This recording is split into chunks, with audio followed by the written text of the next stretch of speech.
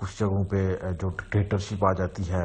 تو سعودی عرب کا جو نظام حکومت ہے یہاں پہ مونارکی ہے. مونارکی سے مراد یہ ہے کہ جب ایک بندہ جب کسی حکومت کا سربراہ بنتا ہے، کسی ملک کا سربراہ بنتا ہے، بادشاہ بنتا ہے، تو وہ مرتے دم تک اس حکومت کا سربراہ رہتا ہے. تو سعودی عربیہ کا جو سسٹم ہے، وہاں کا جو پولیٹیکل سسٹم ہے، وہ بادشاہی نظام ہے. اور جب بادشاہ حلف لیتا ہے اس وقت سے لے کے اس کے مرنے تک یا معزول ہونے تک جو ہے وہ مملکت کا سربراہ رہتا ہے.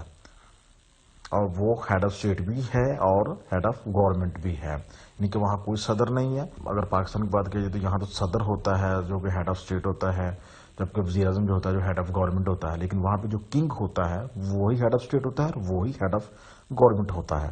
اب کنگ کی سلیکشن کیسے ہوتی ہے؟ جو سعودی بادشاہ ہے اس کو سلیکٹ کیسے کیا جاتا ہے؟ بہت ہی انٹرسٹنگ ٹاپک ہے، بہت ہی انٹرسٹنگ چیز ہے جو میں آپ کو بتانے والا ہوں. ذرا غور سے سنیے گا. وہاں پہ ایک الیجین کونسل نامی ایک باڈی ہے جو کہ رسپانسبل ہے سعودی بادشاہ کی سلیکشن کے حوالے سے. اب جو الیجین کونسل ہے اس میں کون کون سے لوگ شامل ہیں؟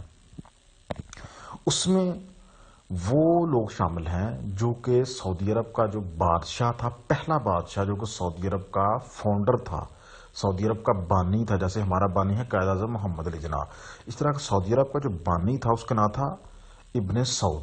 اب اس کی جو اولاد ہے، اس کے جو بیٹے ہیں یا جو اس کے پوتے ہیں، ان تمام لوگوں پر مشتمل ایک الیجین کونسل ہوتی ہے اور وہ سلیکٹ کرتی ہے سعودی عرب کے بادشاہ کو. جب سعودی عرب کا بادشاہ وفات پا جاتا ہے یا مینٹلی ڈسیبل ہو جاتا ہے تو پھر جو الیجین کونسل ہوتی ہے جو کہ شاہی لوگوں پر مشتمل ہوتی ہے، جو کہ آل سعود پر مشتمل ہوتی ہے، وہ باہمی رضامندی سے اور باہمی جو ووٹنگ ہوتی ہے اس کے تھرو پھر جو سعودی کنگ ہے اس کو سلیکٹ کرتی ہے. اور اگر بات کی جائے موجودہ الیجین کونسل کی تو اس میں تقریباً 34 ممبر ہیں. اس میں 4 جو ہے وہ ابن سعود کے بیٹے ہیں اور 29 ابن سعود کے گرینڈ سن ہیں. یہ سب جو ہے مل کر سعودی کنگ ہے اس کی سلیکشن کرتے ہیں اور کراؤن پرنس کی سلیکشن کرتے ہیں. کراؤن پرنس ہوتا ہے وہ ڈپٹی ہوتا ہے اور کنگ ہوتا ہے وہ بادشاہ ہوتا ہے. اور بادشاہ کے بعد زیادہ چانسز یہی ہوتے ہیں کہ جو کراؤن پرنس ہوتا ہے وہی سعودی عرب کا بادشاہ بنتا ہے. اب کانسٹیٹیوشن کی اگر بات کی جائے تو سعودی عرب میں کوئی کانسٹیٹیوشن نہیں ہے. قرآن و سنت ایک ہی بات ہے، جو قرآن و سنت ہے اسی کے مطابق وہاں پہ کام ہوتا ہے، اسی کی گائیڈ لائن کے مطابق، اسی کی رہنمائی کے مطابق جو ہے وہاں پہ نظام حکومت چلایا جا رہا ہے، نظام معاشی چلایا جا رہا ہے، نظام زندگی چلایا جا رہا ہے.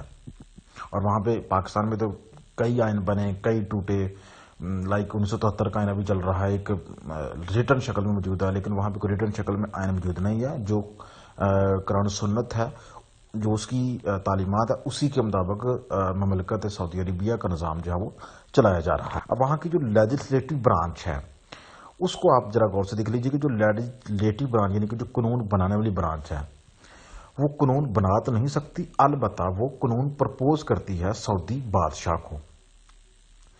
اس کا نام ہے جی شورا کونسل یا مجلس شورا بھی آپ کہہ سکتے ہیں، جیسے ہماری یہاں پہ پارلیمنٹ ہے، کنسلٹیٹو اسمبلی یا مجلس شورا یا شورا کونسل. اور یہ ایڈوائز کرتی ہے سعودی بادشاہ کو کہ آپ فلاں معاملے کے اوپر قانون بنا سکتے ہیں، حالانکہ وہ بنانے کی پاور نہیں رکھتی، نہ ہی وہ فورس کر سکتی ہے سعودی بادشاہ کو کہ آپ اس معاملے کو لے کر قانون لازمی بنا. وہ باڈی کیا کرتی ہے کہ وہ ایڈوائز دیتی ہے کنگ کو.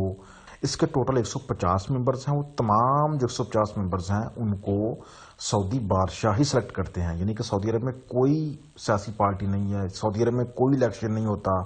وہاں پہ جو کچھ بھی ہوتا ہے وہ جو رائل فیملی ہے انہی کے لوگوں کو وہاں پہ لیجسلیٹو برانچ ہے، جو کنسلٹیٹو برانچ ہے، جو مجلس شورا ہے، اس کے ممبرز چنا جاتا ہے. اور جو گورنر جو بنائے جاتے ہیں جو صوبوں کے، ان کا بھی زیادہ تر جو تعلق ہوتا ہے وہ سعودی شاہی فیملی سے ہوتا ہے. جتنے بھی اہم عہدے ہیں سعودی عربیہ میں، جتنے بھی امپورٹڈ جابس ہیں وہ ساری سعودی شاہی فیملی کے پاس ہیں. جتنے بھی حکومتی عہدے ہیں وہ سارے سعودی فیملی کے پاس ہیں. اب آ جاتے ہیں ایگزیکٹو برانچ. ایگزیکٹو برانچ کا وہ میں نے بتا دیا، سعودی بادشاہ ہوتا ہے، کنگ ہوتا ہے، وہ ہیڈ آف اسٹیٹ بھی ہوتا ہے، ہیڈ آف گورنمنٹ بھی ہوتا ہے، جبکہ اس کے نیچے کابینہ کام کر رہی ہوتی ہے. اس کابینہ کو نام دیا گیا ہے کونسل آف منسٹرز، اور اس کا کیا کام ہوتا ہے کہ یہ جو پالیسیز بنائی جاتی ہیں اس کے اوپر عمل درآمد کرانے کی ذمہ دار ہوتی ہے۔ جو سعودی کراؤن پرنس ہے وہ ڈپٹی پرائم منسٹر کے طور پر بھی جانا جاتا ہے، اور ہر ہفتے کابینہ کی میٹنگ ہوتی ہے۔ اس میٹنگ کی جو قیادت ہے وہ سعودی بادشاہ کرتے ہیں، جبکہ اگر کسی وجہ سے سعودی بادشاہ نہ اس میٹنگ کی قیادت کر سکے تو پھر جو کراؤن پرنس ہوتے ہیں، ڈپٹی پرائم منسٹر ہوتا ہے سعودی عربیہ کا، وہ اس کو چیئر کرتا ہے۔ آج کل اگر بات کریں سعودی عربیہ کی تو آج کل وہاں پہ جو سعودی بادشاہ وہ بیمار رہتے ہیں، تو اکثر وہ جو سیاسی عمل ہے اس سے دور رہتے ہیں، اس لیے جتنے بھی وہاں پہ اہم امپورٹنٹ میٹنگز ہو رہی ہیں وہ کراؤن پرنس محمد بن سلمان وہی اس کو آن کر رہے ہیں، وہی اس کی قیادت کر رہے ہیں۔ تو یہ جی آج کا ٹاپک تھا، امید کرتا ہوں آپ کو سمجھ آ چکا ہے۔ اگر پسند آیا تو لازمی لائک کیجیے گا اور کمنٹ کیجیے گا، اور ساتھ ساتھ چینل کو سبسکرائب کیجیے گا۔ خدا حافظ۔